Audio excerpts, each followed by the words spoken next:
Assalamualaikum warahmatullahi wabarakatuh. Selamat datang di mata kuliah bahasa Inggris. Kali ini kita masuk topik 12 yaitu Introduction to Abstract. Nah, di sini ada di bagian yang pertama yaitu reading. Read and observe this introduction to abstract. What is an abstract? Apa sih abstract itu ya?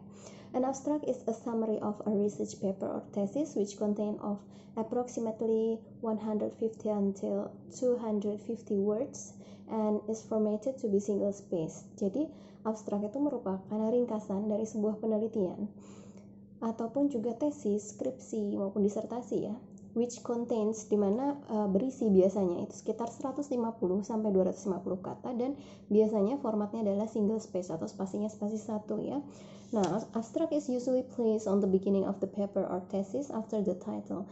Nah, abstrak biasanya diletakkan itu persis setelah judul penelitiannya. It helps readers to figure out the paper's purpose. Nah, gunanya si abstrak ini untuk apa? Untuk membantu pembaca mencari tahu sebenarnya penelitian ini tuh tujuannya apa sih gitu. Nah, kita mau lihat bagian-bagian apa saja yang harus ada pada sebuah abstrak ya. Jadi pada sebuah abstrak itu di halaman 100 you can see there is several abstract parts ya. The first is introduction, and then hypothesis, materials, and methods. The third is results, and the last is discussion. Nah, introduction itu adalah pendahuluan. Jadi kita kasih pengantar dulu, kira-kira penelitian ini tentang apa. Kemudian hipotesis itu adalah dugaan. Materials itu ya material yang kita gunakan, kemudian juga metode yang kita gunakan, metode yang kita gunakan dalam penelitian ini. Baru kemudian ada results adalah hasil yang kita dapatkan setelah kita melakukan penelitian, dan yang terakhir adalah discussion atau kesimpulan ataupun pembahasan dari hasil tersebut gitu. Nah, sebetulnya ada satu lagi ya. Jadi kalau saya rumuskan itu, biasanya kalau saya itu abstract contains of the first is introduction ya, pendahuluannya dulu, pendahuluan masalahnya, ini penelitian tentang apa. The second is purpose atau tujuan, kemudian metode ya, methods yang ketiga, keempat itu results, kemudian kelima itu conclusion atau discussion, dan yang terakhir keenam is novelty. Novelty itu adalah kebaruan. Jadi ketika teman-teman membuat sebuah penelitian itu jangan kemudian hanya mengambil yang sudah banyak dilakukan, sudah banyak diteliti, tapi teman-teman tuh nggak betul-betul mencari tahu dari penelitian terdahulu. Seharusnya kita cari dulu dari penelitian terdahulu, pernah orang-orang yang sebelumnya itu, peneliti-peneliti sebelumnya itu pernah menulis tentang apa. Nah, itu kita buat di dalam sebuah tabel ya, mengenai tujuannya mereka, kemudian mereka pakai metodenya apa, hasil yang mereka dapat bagaimana, kemudian sampai kepada kesimpulannya gitu. Nah, dari situ nanti kan bisa dilihat kekurangan penelitian itu apa, atau yang bisa kita bedakan dari penelitian sebelumnya, kita bisa bedakan di mana, apakah di objeknya, apakah di metode yang kita gunakan dalam meneliti, atau apa. Jadi harus ada distingsi atau harus ada perbedaan ya. Dan kita kalau bisa, research yang bagus itu kita mengisi gap dari research terdahulu yang sudah ada, yang belum diteliti itu di sebelah mana, nah itu yang kita teliti. Nah, sehingga nanti di abstrak kita bisa munculkan juga yang namanya novelty atau kebaruan tersebut. Oke, sekarang di exercise yang pertama ya, di situ ada 3 paragraf. Nah, kita di sini disuruh menentukan mana yang materials and methods, mana yang result and discussion, dan mana yang introduction. Nah, yang di paragraf pertama, the Southwest Shrub Juniperus communis itu. Nah, itu merupakan apa? Materials, method, result, discussion, atau introduction.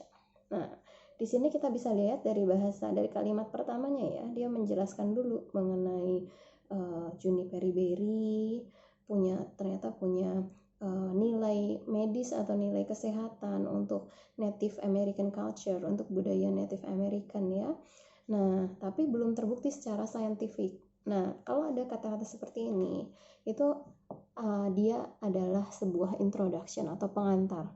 Jadi pendahuluan. Kemudian yang kedua, 50 gram of fresh berries was collected and dried for 5 days and is placed in a steel tank with 100 ml of water for steam distillation using the Flint Scientific Borosilicate Lab Kit. Nah, kalau udah ke konten ya kayak misalnya alat-alat, bahan-bahan, kemudian metode penelitian, ini udah pasti materials and methods. Jadi yang paragraf 1 tadi C, paragraf 2 itu yang E ya, materials and method.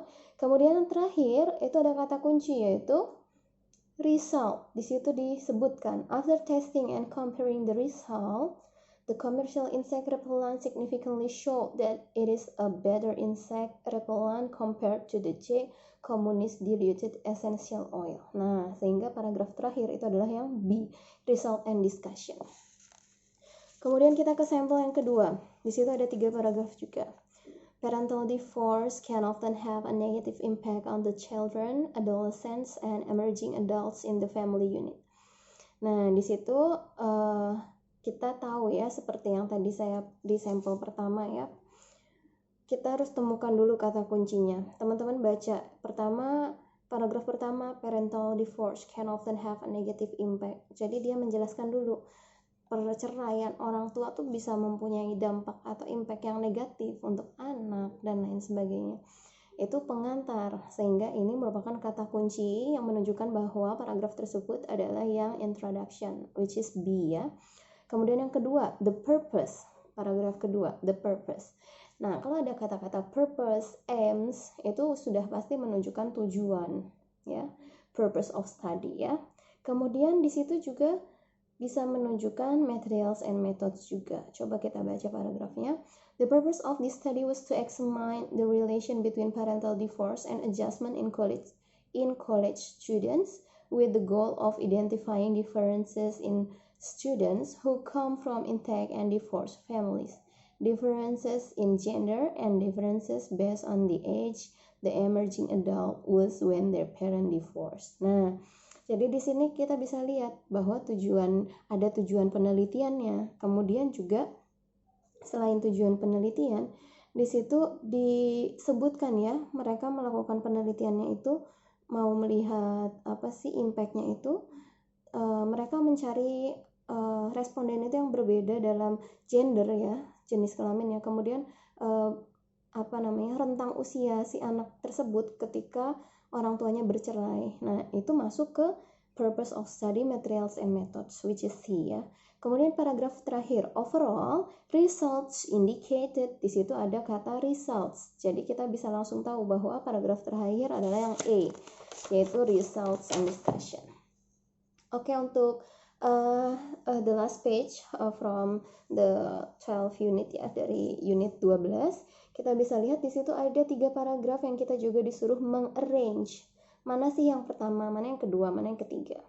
Arrange this paragraph into a correct order of abstract. Nah, yang pertama otomatis kita harus mencari yang introduction dulu. Mana sih kira-kira dari ketiga paragraf ini yang lebih cocok sebagai introduction? Yang paragraf pertama kita coba lihat. This study aims to investigate the pedagogical approach. Nah, tadi saya bilang kalau ada kata-kata purpose, aims, itu berarti menunjukkan tujuan penelitiannya. Kemudian kita lanjutkan ke kalimat selanjutnya. A descriptive qualitative study is used to examine the implementation through interviews and observation. Di sini dia menerangkan metode yang dia gunakan, yaitu metode deskriptif kualitatif. Teacher from identified schools with speech delay pupils were selected to participate in the study. Nah, ini menunjukkan responden penelitiannya siapa. Sehingga dia tidak tepat untuk menjadi paragraf yang pertama, karena di sini dia sudah langsung ke tujuan dan metode penelitian serta pengambilan sampelnya. Pertama kan harus introduction dulu. Kemudian kita lihat paragraf yang kedua. The findings. Nah, kalau ada kata-kata the results, the findings, itu otomatis menunjukkan hasil. Dan hasil itu biasanya diletakkan di paling terakhir ya. Sehingga itu juga bukan yang pertama. Sehingga kita baca di paragraf yang ketiga. Speech delay is considered prevalent in young children and becomes significant attention among early childhood teachers since it may affect the communication and social skill of children. Nah, ini lebih cocok ya untuk pendahuluan. Sehingga yang pertama adalah yang speech delay is considered prevalent in young children. Kemudian yang kedua kita ke tujuan dulu, the purpose, baru kemudian yang ketiga adalah yang the findings. Jadi urutannya kalau dari atas, paling atas itu ya paragraf yang di study aims itu di urutan kedua, the findings di urutan ketiga, kemudian speech delay urutan pertama. Baiklah, untuk unit 12 kita cukupkan sampai di sini. Kita lanjut di video selanjutnya untuk unit 13 dan juga unit 14. Wabillahi taufiq wal hidayah. Wassalamualaikum warahmatullahi wabarakatuh.